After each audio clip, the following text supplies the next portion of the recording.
오늘도 이 수요일에 참석하신 우리 일심의 모든 성도들 가운데 하나님의 놀라운 은혜와 축복이 함께하기를 주님의 이름으로 기도합니다.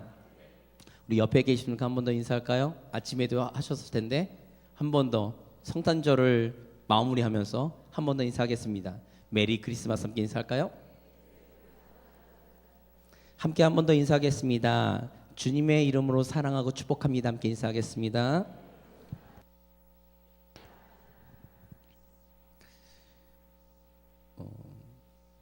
오늘이 제가 이제 요나서 마지막 설교로 준비하였습니다.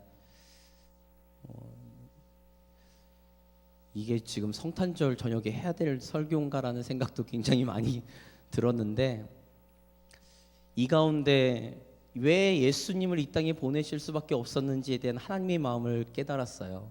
그래서 오늘 이 말씀 가운데 우리가 함께 우리의 삶을 좀 점검하시고 우리의 신앙을 좀 점검하시고 또 조금 더 하나님의 마음을 깨달아가는 저와 우리 일신교회 성도님이 되기를 주님의 이름으로 기도합니다. 정치에 이런 말이 있습니다. 영원한 동지도 없고 영원한 적도 없다라고 정치하시는 분들 사이에 이런 이야기들을 종종 한다라고 합니다. 영원한 동지도 영원한 적도 없는 곳, 그곳이 정치죠. 그 정치가 왜 영원한 동지와 적이 없는가라고 했을 때 그때그때 변하는 그러한 정세 가운데 자신의 유익, 자신의 이익을 위해서 움직여가기 때문에 그렇습니다. 우리가 생각해야 될 것이 이거예요. 정치만 그럴까요? 아닙니다. 우리가 사는 이 땅 가운데 우리가 관계가 어떨 땐 좋았다 어떨 땐 틀어졌다 이런 것들이 수없이 일어나잖아요. 언제는 얼굴 붉히면서 했다가도 언제는 또 웃으면서 악수할 수밖에 없는 그 모든 상황 가운데 관계 속에 왜 그럴 수밖에 없는가? 그 이유는 단 하나입니다. 바로 자기 유익 때문에 그렇죠. 내가 유익이 있으면 적과도 손을 잡는 것이 정치판입니다. 그러나 비즈니스계도 마찬가지예요. 직장 생활도 마찬가지 아닌가요? 직장을 다녀야 되기 때문에 그 유익 때문에 내가 어쩔 수 없이 그 직장에 붙어 있을 수밖에 없는, 웃으면서 또 이렇게 직장 생활을 할 수밖에 없는 그런 또 셀러리맨의 비애가 있기도 하겠지만, 어쨌든 간에 이 땅에 사는 모든 사람들은 그러한 자기 유익 중심으로 살 수밖에 없습니다. 그것이 왜 그런가 했을 때 창세기 3장에 자신들을 중심으로 하는 판단, 자신의 유익을 위해서 살려고 했던 죄를 범한 아담과 하와의 그 범죄성이 오늘 시간 우리 가운데 있기 때문에 그런 거죠. 세상에 많은 그런 일들을 바라보십시오. 많은 일들을 바라보시면 사실 범죄라는 것도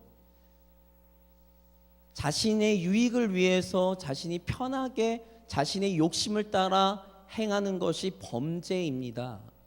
다른 사람과는 전혀 상관없죠. 나의 유익 중심으로 움직여지고 살아가는 것, 그것이 범죄자들의 특성입니다. 일하기 싫어서 도둑질하는 거고요. 편히 살아야 되니까, 돈이 필요하니까. 물론 그 중에 생계형 범죄도 있겠지만 대부분의 범죄들은 그렇습니다. 요즘 하도 인터넷이나 기사에 하도 수없는 범죄의 모습들을 보기 때문에 뭐라고 세세하게 다 말씀드릴 수는 없지만 그 모든 범죄들의 핵심, 파고들면 결국에는 내 욕심을 채우기 위한, 나의 그러한 정욕과 나의 그러한 욕심들을 채우기 위해서 다른 이들을 이용하는 거죠. 그렇기 때문에 자기의 유익을 구하는 것이 범죄입니다. 그래서 성경에서는 욕심을 따라 사는 것에 대해서 하나님께서는 굉장히 예민하십니다. 우리 성도님들은 어떠세요? 제가 한 가지 질문을 던지겠습니다. 우리 성도님들은 신앙생활을 과연 어떠한 자세로 하십니까? 누구 중심으로 하시나요? 라고 이야기를 드리면 제가 지금까지 만나보고 제가 지금까지 물어본 모든 분들은 다 이렇게 대답합니다. 제 말이 맞으면 아멘 해보세요. 하나님 중심으로 삽니다. 아니신가 보네요. 항상 지난번에도 말씀드렸지만 제 설교에는 아멘 하시기가 되게 두려우시죠. 하나님 중심으로 삽니다. 하나님의 말씀대로 살려고 합니다. 이것이 신앙의 기본 자세입니다. 라고 제가 만난 10분들 중에 10분은 다 그렇게 얘기합니다. 그런데 우리의 신앙을 좀 철저하게 좀 분석해 볼 필요가 있지 않을까요? 우리의 신앙이 정말로 하나님 중심으로 살고 있는가? 아니면 하나님의 말씀과 하나님을 믿는 믿음이라고는 얘기하지만 나의 유익을 위해서 구하고만 살고 있지는 않는가? 이것에 대해서 우리는 점검해야 됩니다. 오늘의 말씀을 잠시 볼까요? 오늘의 말씀 보면 지난 시간에 요나서 3장을 봤습니다. 요나가 하룻길을 가요. 그리고는 하나님의 심판이 임할 것입니다 라고 선포합니다. 그랬더니 어떻게 하죠? 니느웨성 왕부터 가축에 이르기까지 베옷을 입며 금식하며 회개 운동이 일어납니다. 그리고는 어떻게 되죠? 하나님이 그 심판하실 그 마음을 돌이키십니다. 그런데 오늘 1절을 보니까 요나가 이렇게 반응합니다. 말씀 같이 보겠습니다. 같이 읽겠습니다. 요나가 매우 싫어하고 성내며 1절에 이렇게 얘기하죠. 요나가 매우 싫어했답니다. 무엇을요? 하나님의 뜻이 돌이킨 것에 대해서 굉장히 싫어했습니다. 그리고 성을 냈답니다. 이것이 성냈다라는 이 히브리어 그 단어를 보면 이 요나서 1장에 니느웨성에 큰 악이 있었다라고 표현할 때에 악이라는 단어와 동의를 합니다. 그래서 우리가 조금 다른 말로 번역하면 이렇게 얘기할 수 있어요. 요나가 매우 싫어하고 성내멸을 요나가 매우 불쾌하였다라고 다시 번역할 수 있습니다. 무엇이 불쾌했나요? 하나님이 니느웨성을 향한 심판의 뜻을 돌이키신 것에 대해서 불쾌했습니다. 2절의 말씀 같이 보겠습니다. 2절의 말씀 그 이유가 나와요. 2절의 말씀 같이 읽습니다. 여호와께 기도하여 이르되 여호와여 내가 고국에 있을 때에 이러하겠다고 말씀하지 아니하였나이까. 그러므로 내가 빨리 다시스로 도망하였사오니 주께서는 은혜로우시며 자비로우시며 노하기를 더디하시며 인애가 크시사 뜻을 돌이켜 재앙을 내리지 아니하시는 하나님이신 줄을 내가 알았음이니이다. 2절의 말씀을 보니까 하나님께 기도합니다. 뭐라고 기도하죠? 하나님, 내가 하나님의 그 부르심, 요나서 1장에 하나님께서 부르셨을 때에 내가 왜 다시스로 갔는지 그 이유가 나오는 거죠. 하나님이 어떤 분이신지를 알았기 때문에 자기는 다시스로 도망하려고 했다는 것입니다. 하나님이 어떤 속성을 갖고 계신가요? 보세요. 2절 중반을 보니까 주께서는 은혜로우시며 자비로우시며 노하기를 더디하시며 인애가 크시사. 하나님의 속성이에요. 그래서 어떻습니까? 창세기부터 요한계시록까지 이런 하나님이시기에 회개하는 모든 사람들에게 하나님께서 그 은혜와 긍휼과 자비로우심으로 그들을 용서하시고 그들을 받아주시는 거죠. 사실 이 요나서 4장 2절에 요나의 이 고백은 사실 이스라엘이 하나님께 진노당할 때 하나님의 뜻을 돌이킨 그 사건과 동일합니다. 출애굽기 33장에 어떤 사건이 있죠? 모르시죠? 네, 금송아지 사건이 나옵니다. 금송아지 사건이 나와서 하나님께서 이스라엘을 멸절하려고 하셨어요. 그럴 때 모세가 하나님께 나아 기도할 때 하나님이 지금 오늘 요나의 고백처럼 자비로우시고 인애하시며 긍휼이 많으셔서 그들을 멸하시기로 했던 그 뜻을 돌이키십니다. 요나를 비롯한 이스라엘은 벌써 하나님의 이 인애하심과 긍휼하심을 입었어요. 그리고 자신들이 존재하는 거죠. 그런데 저 니느웨성 사람들은 안 된다는 거예요. 이유가 뭔지 아십니까? 자신들을 괴롭히는 그 니느웨성 사람들, 그 강대국이어서 자기 약소국인 자기네들을 괴롭히는 그 니느웨성 사람들이 멸망받아야지만 자신들의 유익이 요나가 생각할 때 그것이 이스라엘과 자신에게 유익하다고 생각하기 때문에 그들은 심판을 받아야 된다는 거죠. 굉장히 무서운 얘기입니다. 우리 성도님들 어떠세요? 어떤 문제가 생기잖아요. 관계 속에서 문제가 생기잖아요. 그럼 어떤 생각이 들죠? 나는 잘했고 상대방은 잘 못했죠. 그러면 어떻게 됩니까? 잘못한 사람은 하나님의 진노를 받아야죠. 굉장히 위험한 발언이고 위험한 생각입니다. 하나님은 심판을 이야기하실 때 제가 요나서 3장 2장을 강의할 때도 말씀드렸지만 구약에서 하나님이 심판을 이야기하실 때는 그 가운데 돌이키라는, 회개해서 여호와께로 돌이키고 여호와께로 나오라는 그런 메시지가 더 강합니다. 그것이 선지자들이 이야기했던 심판의 메시지의 궁극적인 그 하나님의 목적입니다. 그런데 요나는 지금 그 하나님의 마음과 전혀 상관없이 하나님께서 그러실 분이라는 걸 알았어요. 자신들은 그것을 누렸거든요. 그런데 저 니느웨성 사람들은 안 된다는 거예요. 그러니까 다시스로 도망가는 겁니다. 우리 성도님들 어떠세요?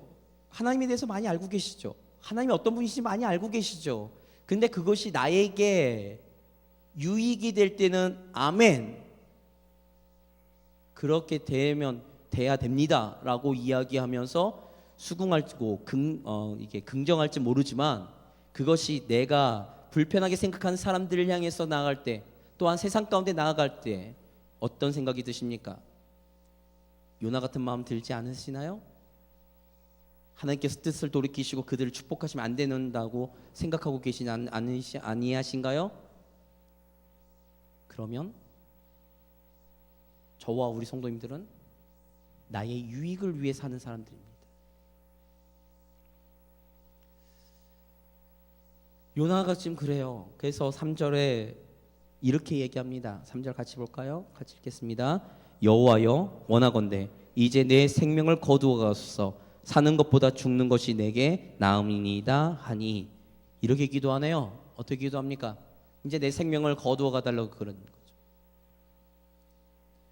성경에 이런 표현들이 꽤 많이 나옵니다. 열왕기상을 보면 엘리야가 이런 기도를 해요. 욥기서를 보면 욥도 이런 얘기를 합니다. 오늘 요나도 이렇게 얘기하네요. 그런데 다 다릅니다. 오늘 요나는요, 하나님 앞에 반항하는 거죠. 하나님 앞에 하나님의 뜻을 돌이키신 것에 대해서 불편한 것들을 심기를 드러내는 것입니다. 굉장히 불쾌하나 봐요. 그러니까 하나님께서 요나에게 이렇게 말씀하십니다. 4절의 말씀 같이 읽겠습니다. 여호와께서 이르시되 내가 성내는 것이 옳으냐 하시니라. 자, 하나님께서 물어보시는 거예요. 네가 지금 성내는 것이 옳다고 생각하느냐? 그런데 이렇게 하나님께 질문하셨는데 요나의 대답은 없습니다. 그리고는 요나가 이렇게 5절의 말씀 같이 읽겠습니다. 요나가 성읍에서 나가서 그 성읍 동쪽에 앉아 거기서 자기를 위하여 초막을 짓고 그 성읍에 무슨 일이 일어나는가를 보려고 그 그늘 아래에 앉았더라. 요나가 그 니느웨 성을 나가서 한적하게 잘 보이는 그 니느웨 성읍이 잘 보이는 곳에 앉아서 초막을 짓고 과연 저 성읍에서 어떤 일이 이제 앞으로 더 어떤 일이 일어날 것인가에 대해서 생각하고 있습니다. 아마도 제 생각으로는 1장에서부터 지금까지의 요나의 모습을 보니 혹시라도 하나님의 심판이 다시 임하지 않을까를 기대하는 거 아닐까요? 하나님께 기도하는 거죠. 이렇게 2절 3절 기도하면서 내가 죽는 것이 낫다라고 이야기합니다. 그 말에는 뭐죠? 하나님께 다시 뜻을 돌이키시길 원하는 거 아닐까요? 그래서 동쪽에 나가서 니느웨 성이 과연 하나님의 심판을 받을까 안 받을까를 보려고 한 거 아니었을까요? 요나의 자세가 여기서 나옵니다. 신앙의 자세가 여기 나오는데 5절의 말씀 중간에 보니까요, 초막을 짓는데 그 초막을 어떻게 짓습니까? 자기를 위하여 짓습니다. 자기를 위하여 짓는 거죠. 요나의 신앙의 자세는 바로 이겁니다. 나를 위해서, 나의 유익을 위해서 신앙생활을 하는 거예요.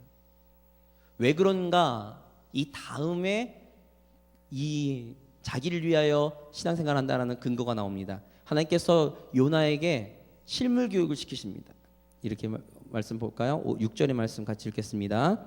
하나님 여호와께서 박농쿨을 예비하사 요나를 가리게 하셨으니 이는 그의 머리를 위하여 그늘이 지게 하며 그의 괴로움을 면하게 하려 하심이었더라. 요나가 박농쿨로 말미암아 크게 기뻐하였더니. 하나님께서 박농쿨을 예비하십니다. 박농쿨을 예비하셨어요. 요나의 머리를 가리게 하시는 거죠.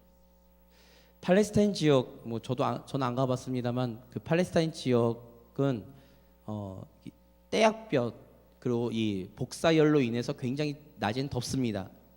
더운데 우리나라 여름처럼 생각하시면 안 돼요. 우리나라 여름은 습기가 많아서 좀 불쾌하죠. 그러나 그 지역은 그늘이 지면 살만은 한답니다. 뜨거운 그 떼약볕에서 좀 쉴만할 수 있는 그런 곳이라고 이야기합니다. 그래서 박농쿨 예비하셔서 그의 머리를 가리죠. 가리니까 어떻게 되죠? 시원한 거예요. 견딜만한 거죠. 그것이 누가 누구를 위해서 준비하셨습니까? 여호와께서 요나를 위해서 준비하신 것을 요나도 알았어요. 그러니 6절 말씀 후반부에 보니까 어떻게 해요? 요나가 박농쿨로 말미암아서 크게 기뻐했다는 거죠. 근데 하나님께서 요나에게 이렇게만 하시면 참 좋겠는데 하나님께서 이 말씀을 6절, 7절, 8절 쭉 보면 하나님께서 세 가지를 예비하십니다. 첫 번째는 박농쿨을 예비하셨어요. 6절의 말씀에. 7절에는 벌레를 예비하십니다. 그 다음에 8절에는 뜨거운 동풍을 예비하십니다. 그래서 어떻게 되나요? 처음에는 박농쿨로 요나가 유익을 얻었어요. 그랬더니 크게 기뻐합니다. 그런데 그 다음날 벌레를 예비해서 그 벌레가 갉아먹음으로 그 박농쿨이 시들어 버리죠. 그리고는 낮이 되니까 뜨거운 동풍으로 요나가 도저히 견딜 수가 없는 거예요. 그래서 말씀을 볼까요? 8절의 말씀 같이 읽겠습니다.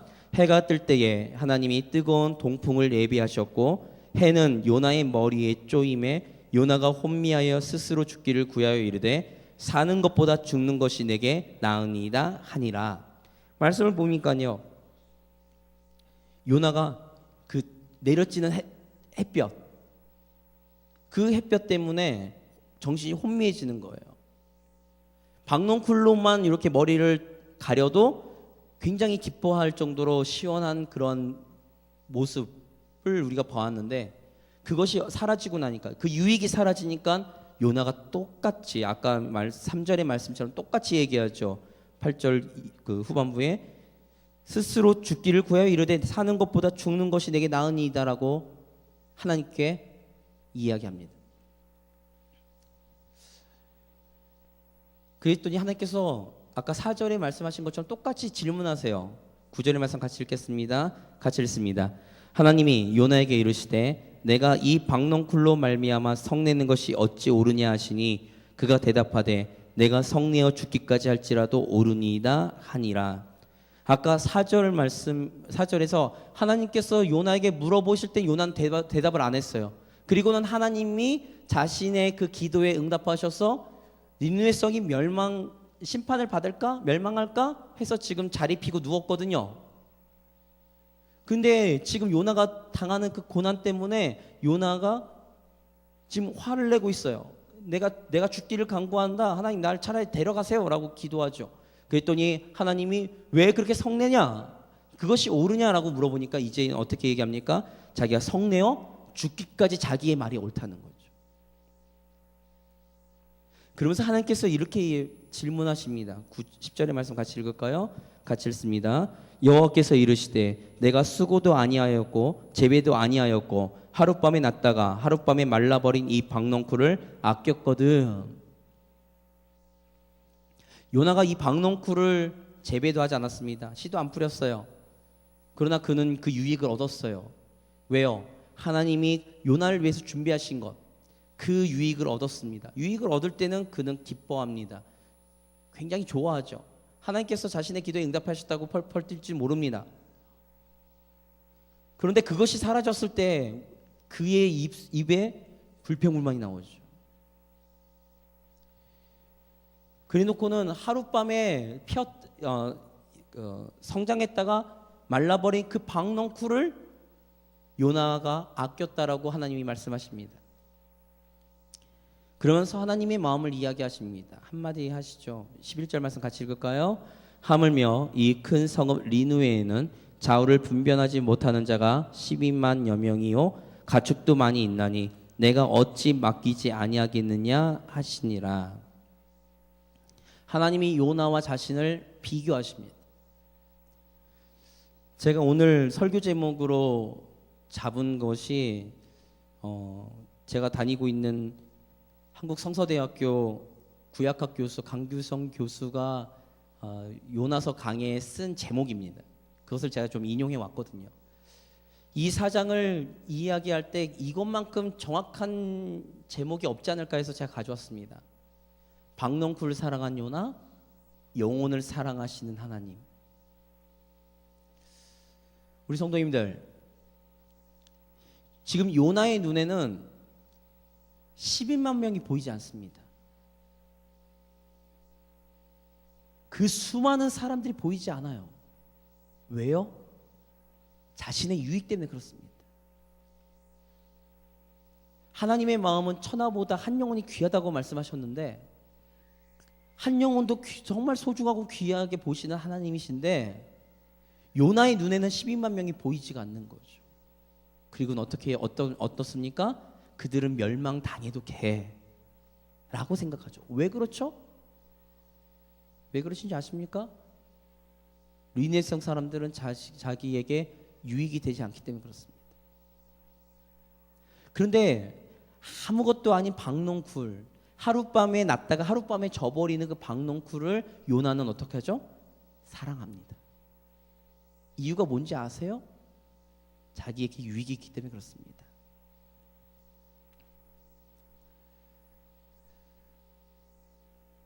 제가 오늘 이 말씀 요나서 4장을 보면서 말씀을 드리고 싶은 건 이겁니다. 우리가 신앙생활 정말 열심히 할 수 있어요. 정말 열심히 할 수 있어요. 그렇죠? 그런데 그 열심히 뭐 때문에 열심히 하실 수 있는 줄 아세요? 나의 유익 때문에 열심히 하실 수 있습니다. 나의 유익 때문에 정말 교회 일들을 열심히 감당하실 수 있어요. 왜요? 하나님이 그 일들을 감당하면 축복하실 거라는 믿음 때문이죠. 근데 그런 사람들은요, 사람들이 보이지 않습니다. 정말 사람들이 보이지 않습니다. 하나님의 마음은 한 영혼에 있는데 그 영혼, 생명에 하나님의 관심이 있는데 우리의 눈에는 그것이 안 보일 수 있어요. 왜요? 우리의 유익 때문에 그렇습니다. 정말로 우리 성도님들 신앙생활을 하나님 중심으로 하시는 거 맞으세요? 정말로 하나님 뜻대로 하나님의 말씀대로 하고 싶으세요? 정말로 하나님의 그 마음을 정말 나의 삶의 주인이 하나님이심을 정말 고백하면서 사시고 싶으세요? 그런데 왜 우리는 우리의 유익을 포기하지 못하나요? 나의 유익 때문에 내 유익을 포기하면 한 영혼이 산다는 그런 생각을 왜 못하시고 계신가요? 내 유익을 붙잡고 있는 한, 그 욕심을 붙잡고 있는 한 아무리 열심을 다하셔도 그것은 하나님의 마음과 다릅니다. 오늘 크리스마스 성탄절이잖아요. 성탄절인데 왜 하나님께서 예수님을 이 땅에 보내셨죠? 한 영혼이 천하보다 귀하기 때문에 보내신 겁니다.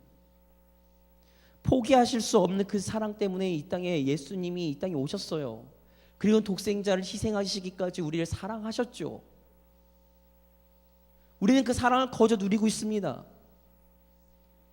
우리가 이 사랑을, 이 구원의 감격을, 기쁨을, 천국을 소유할 수 있는 이유는 무엇인가요? 하나님의 그 영혼을 사랑하는 마음이 나에게 향했기 때문에 그렇습니다. 그런데 오늘날 우리는 어떤가요? 우리는 정말로 다른 사람들에게 향한 그 영혼을 바라보는 마음이 있나요? 아니면 그들을 이용하려고 하는 세상과 다르지 않는 우리의 모습들이 있나요?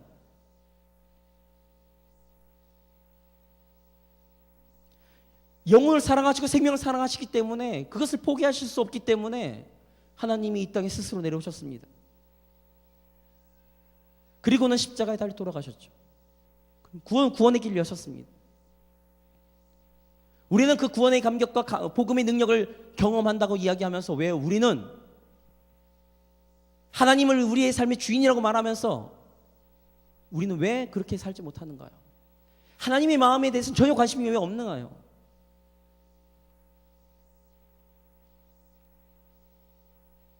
우리의 가슴을 찢어야 됩니다. 요나의 이 모습 우리가 보면서 요나서 1장에부터 4장까지의 모습을 보면서 우리가 요나에게 돌을 던질 수 있습니다. 그러나 오늘 말씀을 요나서를 찬찬히 잘 살펴보시면 요나는 자기 자신이 그런지 몰라요.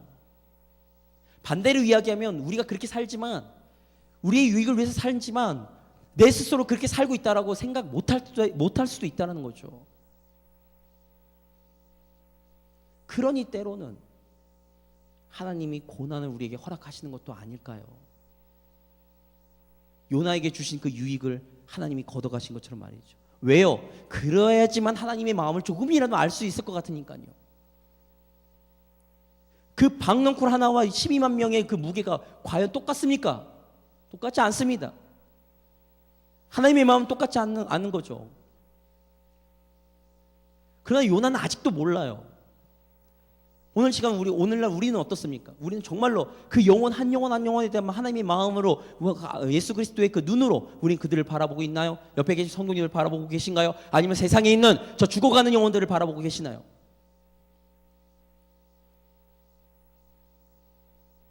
관계 속에서 틀어지는 이유는 딱 하나입니다. 아까도 말씀드린 것처럼 정치판에서 비즈니스계에서 말하는 것처럼 나의 유익이 없으면 그들을 내쳐버리는 거죠. 거기가 교회일까요? 그것은 교회가 아닙니다. 그곳은 세상입니다. 그곳은 바로 지옥 아닐까요? 오늘 참 우리 성도님들과 제가 우리의 이 요나서 1장에서부터 4장까지 말씀을 찬찬히 곱씹으면서 우리가 생각해야 될 것이 이겁니다. 오늘날 우리는 요나가 아닐까요? 요나라면 돌이키셔야 됩니다. 하나님의 사랑을 경험하고 하나님을 믿는 믿음, 하나님을 우리의 삶의 주인으로 모시고 있다라고 이야기하면서 아직도 나는 우리의 유익을 위해서, 나의 유익을 위해서 살고 있다라면 하나님의 마음과는 전혀 다른 우리의 삶의 태도가, 우리의 삶의 모습이 나올 수밖에 없기 때문에 그렇습니다. 그러니 예수님께서 이 땅에 오셔서 스스로 자신을 낮추시고 신앙의 좋은 모델이 되어주신 이유가 그것입니다. 종으로서 이 땅에 오셔서 낮고 낮은 자리까지 내려가신 이유가 무엇인가요? 예수님처럼 닮아가라는 거죠. 하늘 보좌에 계신, 하늘에서 영광을 받으시기에 부족하신 그 하나님이신 예수님이 이 땅에 내려오셔서 낮고 낮은 자리까지 내려가신 이유는 하나님 스스로가 낮아지셨으니 제자된 하나님의 그리스도인, 하나님의 자녀된 우리가 그렇게 살아가는 것은 당연한 거 아니겠습니까?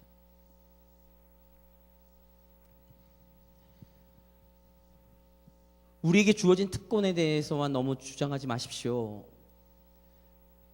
우리에게 주어진 하나님의 그 축복에 대해서만 너무 주장하지 마십시오. 자칫 잘못하면 독선적이고 이기적인 그리스도인으로 전락할 수밖에 없습니다. 요나는 하나님에 대한 그런 믿음과 신앙이 없었나요? 아니요, 있었습니다. 하나님에 대해서 너무나 잘 알고 있었어요. 그러나 그 자신의 유익을 위해서 하나님의 그 뜻을 돌이키려고 몸부림친 것이 바로 요나의 모습입니다. 오늘 시간 우리의 신앙의 자세도 그런 요나의 자세가 같지 않나요? 그럼 돌이키셔야 됩니다. 오늘 우리도 요나와 같은 모습이지 않을까요? 돌이키셔야 됩니다. 다른 사람에게 적용하지 마십시오. 나에게 적용하십시오. 앞에 서 있는 저 역시도 마찬가지입니다. 저 역시도 매 순간순간마다 기도하면서 매 순간순간마다 내가 제 스스로가 점검하는 그 이유, 그것이 무엇인가 했을 때 바로 이겁니다. 나의 유익을 구하고 살고 있지는 않는가. 제가 예전에 고린도 전서 성경 공부하면서 제가 주장했던 것이 있습니다. 하나님의 마음은 나를 남보다 낮게 여기고 나의 유익을 위해 사는 것이 아니라 남의 유익을 위해 사는 것이 고린도 교회를 향한 바울 사도의 가르침이었습니다. 은사의 사용도 마찬가지고요. 구제도 마찬가지입니다. 그러니 우리의 삶의 전반에 있어서 나의 유익을 구하는 것은 결국 내가 십자가를 지지 않는 것입니다. 십자가는 자기 부인이거든요. 오직 하나님의 뜻을 위해서 사는 것입니다. 우리 힘으로 가능할까요? 아니요, 힘듭니다. 그러니 오늘 이 시간도 성령님께서 나의 마음을 터치하시고, 성령님께서 오늘 시간 내 뜻을 굽히며 내 욕심을 따라 사는 것이 아니라 하나님께 복종하고 하나님의 말씀에 순종할 수 있도록 나를 인도하시기를 간구하셔야 됩니다. 오늘 시간 우리 성도님들, 나의 유익 때문에 박넝쿨을 사랑하는 요나같이 되지 마시고, 하나님이 영혼과 생명을 사랑하신 그 마음을 오늘 이 시간 우리가 가져서 하나님의 마음을 시원케 하며 하나님의 뜻과 하나님의 영광을 위해 살아가는 교회와 성도가 되기를 주님의 이름으로 기도합니다. 오늘 같이 기도하겠습니다. 기도할 때 이렇게 기도할까요? 하나님, 오늘 시간 내 모습 가운데 나의 유익을 위해서 신앙생활과 믿음 생활을 했다면 용서하시고, 요나처럼 나의 유익 때문에 박넝쿨, 아무것도 쓸모작이 없는 그 박넝쿨을 사랑하진 않았는지, 하나님이 생명과 영혼 사랑하신 그 마음을 오늘 시간 내게 허락해달라고, 나의 삶과 나의 모습을 통해 하나님 홀로 영광 받아달라고, 주님의 뜻을 이루게 해달라고, 그리스도의 사랑을 증거하는 증인의 삶을 살게 해달라고 주님의 이름 세 번 부르고 간절한 마음으로 기도하겠습니다.